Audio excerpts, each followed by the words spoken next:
আমরা সবসময় freedom of প্রেসে বিশ্বাস করি।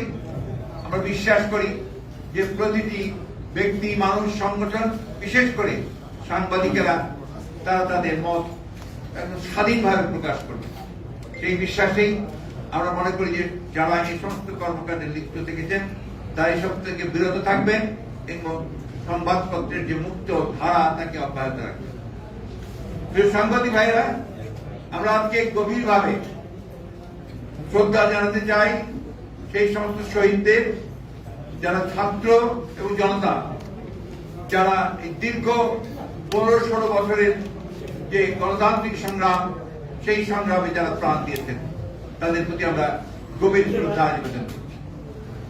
আমরা অভিবাদন জানাতে চাই, স্যালুট জানাতে চাই আমাদের ছাত্রদের, আমাদের সন্তানদের, যারা তাদের মেধা, বুদ্ধিমত্তা, সাহস নিয়ে এই ফ্যাসিবাদী সরকারের বিরুদ্ধে দাঁড়িয়ে বুকের রক্ত দিয়ে তারা আজকে বিজয় অর্জন করেছেন, ছাত্র জনতার বিজয় অর্জিত হয়েছে। আমরা তাদেরকে আবারও অভিবাদন জানাচ্ছি। আমরা সকল রাজনৈতিক দল, সকল ব্যক্তি যারা এই সংগ্রামের সঙ্গে জড়িত ছিলেন, আছেন, পেশাজীবী, তাদের সকলকে আন্তরিকভাবে ধন্যবাদ এবং কৃতজ্ঞতা জানাচ্ছি এই আন্দোলনের শরীক হয়ে আজকে বিজয় অর্জন করবার জন্য। এই বিজয় অর্জন করা হয়েছে, আরো বড় দায়িত্ব রয়েছে এখন প্রতিটি মানুষের, প্রতিটি বাংলাদেশের, প্রতিটি স্বাধীনতা প্রিয় মানুষের, প্রতিটি নাগরিকের এই স্বাধীনতাকে সুসংগত করা। সেই স্বাধীনতাকে সুসংগত করা তখনই সম্ভব হবে যখন আমরা গণতান্ত্রিক প্রতিষ্ঠানগুলোকে প্রতিষ্ঠিত করতে পারবো, তাদের প্রাতিষ্ঠানিক রূপ দিতে পারবো। আর সেই জন্যই আজকে সবচেয়ে বেশি যেটা প্রয়োজন সেটা হচ্ছে ধৈর্য, সংযম এবং পরামর্শ সহিষ্ণুতার জন্য নিজেকে তৈরি করা। আপনাদের কাছে অনুরোধ করব যে আজকে আপনাদের মাধ্যমে আমি এই বার্তা আমরা সারা দেশবাসীর কাছে পৌঁছে দিতে চাই যে এখন অ্যারোগেন্স, ভেঞ্জেন্স এগুলোর কোনো স্থান নেই। আপনার স্থান নেই কোন প্রতিহিংসা বা প্রতিশোধ গ্রহণের। এখন যেটা প্রয়োজন, ধৈর্যের সঙ্গে পরিস্থিতি মোকাবেলা করে জনগণকে সংগত করে আপনার এই অর্জিত স্বাধীনতাকে সংহত করা, সুসংহত করা।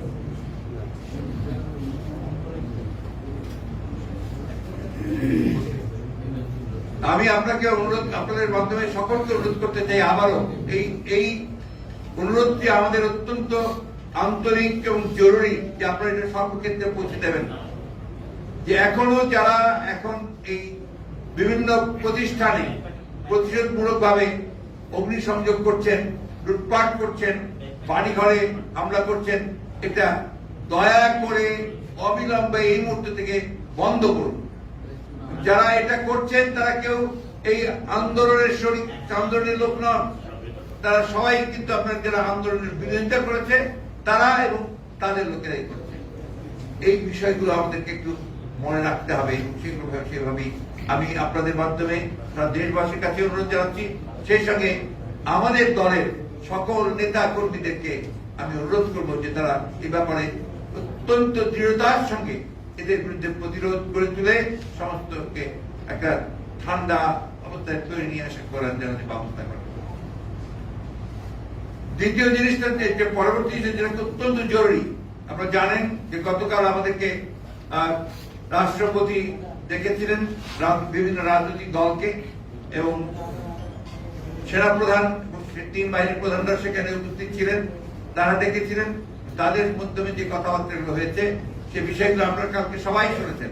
আবার আমি একটু রিপিট করতে চাই যে সেখানে শহীদদের জন্য দোয়া করা হয়েছে এবং তাদের পরিবারদেরকে যথাযথ আপনার ক্ষতিপূরণ দেওয়ার জন্য তারা অঙ্গীকার করেছেন। রাষ্ট্রপতি অঙ্গীকার করেছেন যে যেহেতু শেখ হাসিনা পদত্যাগ করে পালিয়ে গেছে, সেই কারণে এখন শেখ হাসিনার ক্যাবিনেট পুরোপুরি ভাবে আপনার বিলুপ্ত হয়ে গেছে এবং এই সংসদের যেটা একটা দামি সংসদ, যারা বিনা ভোটে নির্বাচিত, তার উপরে এখন এই মুহূর্তে কোন কার্যকারিতা নেই। সুতরাং এটাকে 24 ঘন্টার মধ্যে ভেঙে দিয়ে একটা ইন্টারিম গভর্নমেন্ট বলেন বা একটা নিরপেক্ষ সরকার বলেন তা গঠন করা হবে এবং তাকে 3 মাসের মধ্যে তারা নির্বাচন করে তারা নির্বাচিত সরকারের কাছে ক্ষমতা হস্তান্তর করবে। এই জিনিসগুলো আমি আবারও জোরের সঙ্গে আপনার দৃঢ়তার সঙ্গে বলতে চাই যে 24 ঘন্টার মধ্যেই এই কাজগুলো সমাধান করতে হবে। আমি রাষ্ট্রপতির কাছে আহ্বান জানাচ্ছি, কাল বিলম্ব না করে আপনি আজকের মধ্যেই 24 ঘন্টা প্রায় হয়ে যাচ্ছে, দুটার মধ্যেই আপনি দয়া করে এটাকে অবিলম্বে এই পার্লামেন্টকে ভেঙে দিয়ে আপনার একটা অন্তর্বর্তীকালীন নিরপেক্ষ সরকার গঠন করুন। অন্যথায় দেশে আবার রাজনৈতিক শূন্যতা দেখা দিতে পারে। আমি ধন্যবাদ জানাতে চাই আমাদের দেশপ্রেমিক সশস্ত্র বাহিনীকে। তারা যে ভূমিকা রেখেছেন, তারা নিঃসন্দেহে এই দেশের রক্ষার্থে, তার স্বাধীনতার সর্বত্র রক্ষার্থে তারা আবার তাদের একটা ঐতিহাসিক ভূমিকা পালন করেছে। সেটাকে সুদৃঢ় করতে হবে, সেই জন্য জনগণের সমর্থন তাদের প্রয়োজন রয়েছে।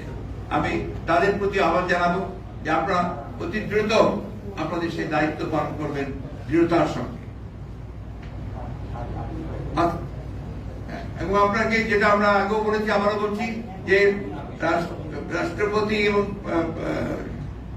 সশস্ত্র বাহিনীর প্রধানেরা তারা সবাই একমত হয়েছেন যে তারা অবিলম্বে তারা দেশনেত্রী বেগম খালেদা জিয়ার মুক্তি দেবেন এবং সেই সঙ্গে আমাদের যারা এই আন্দোলন চলাকালীন সময়ে মিথ্যা মামলায় যাদেরকে আটক করা হয়েছে তাদের সকলকে মুক্তি দেওয়া হবে।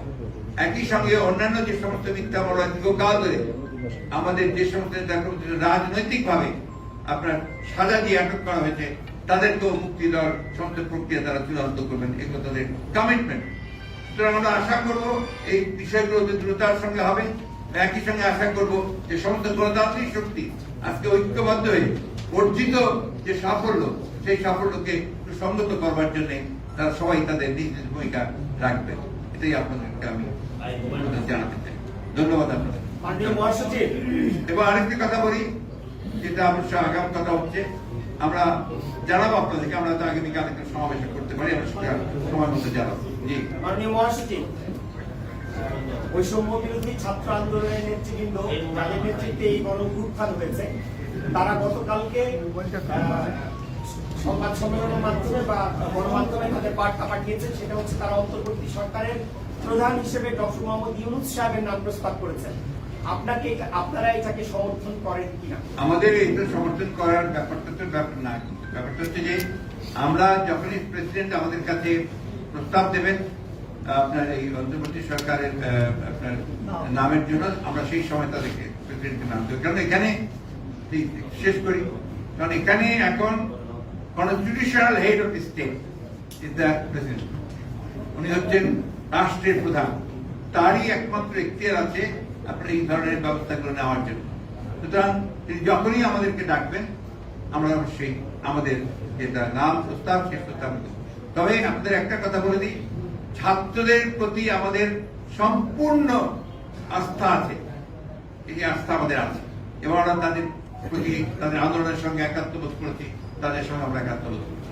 তবে আমরা প্রত্যাশা করব যে এখানে সর্বদলীয় ব্যাপারটা গুরুত্ব দেওয়া উচিত, যে জিনিসটা অত্যন্ত গুরুত্বপূর্ণ।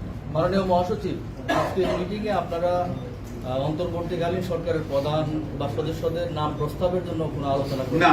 আমরা সেটা কোনো নাম ঠিক করিনি, যখন করবো আপনারা জানতে পারবেন।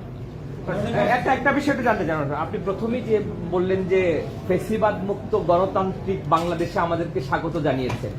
একটা রিজিমের পতন হয়েছে, কিন্তু আপনি কি মনে করেন যে গণতন্ত্র ফিরেছে আদৌ? এটা কি মুহূর্তে ফিরবে? এটা কি এত সহজ?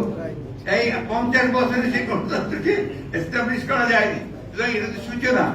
আর কিন্তু এখন আমরা রাহু মুক্ত হয়েছি। আমরা একটা ফ্যাসিবাদের যে মূল হোতা জনগণ তাকে ছড়িয়েছে, পালিয়ে গেছে, জনগণ থেকে বিতাড়িত করেছে। সেইখানেই আমরা এটা একটা বড় বিজয়, নিঃসন্দেহে সেই বিজয়টাকে কনসিডার করতে হবে। সামনে কারো উঠবেন না, আমরা ছবি নিব।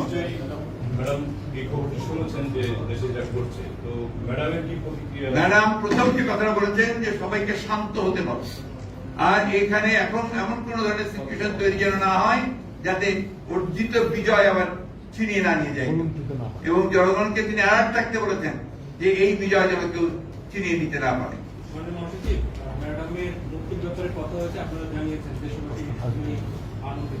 ম্যাডাম জনসম্মুখে কবে নাগাদ আসতে পারে? উনি যখন নিজেকে মনে করবেন যে সে স্পিড, তিনি অত্যন্ত অসুস্থ, আপনারা জানেন। আমরা কাল রাতেই তার সাথে দেখা করেছি, অত্যন্ত অসুস্থ। সুতরাং যখনই আপনার তিনি সুস্থ হবেন, ফিট মনে করবেন, তখন তিনি জনগণের সামনে উপস্থিত হবেন। তারেক রহমান সাহেব কবে দেশে ফিরবেন? এই স্বাধীন দেশে কবে তারেক রহমানকে উনি যখনই মনে করবেন নাও হি ক্যান কাম ব্যাক, আমরা অলরেডি তাকে আমাদের অনুরোধ জানিয়েছি যেন দ্রুত চলে আসেন, সেই ব্যবস্থা হবে।